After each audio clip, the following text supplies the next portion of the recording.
พายุเข้าแล้วเชียงรายมืดตึ๊บอันนี้บ้านสวนนะคะบ้านสวนก็มีแดดอยู่แต่นู่นนะคะที่ลลิตาโน่นดูเนาะไปทางนั้นแหละโอ้ยโอ้ยโอ้ยโอ้ย ฟ้าหรือว่าลมทั้งฝนทั้งลมมานู่นเลยทุกคน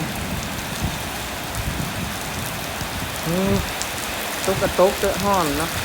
น้ำป่าจะแห้งเอ้ยย่า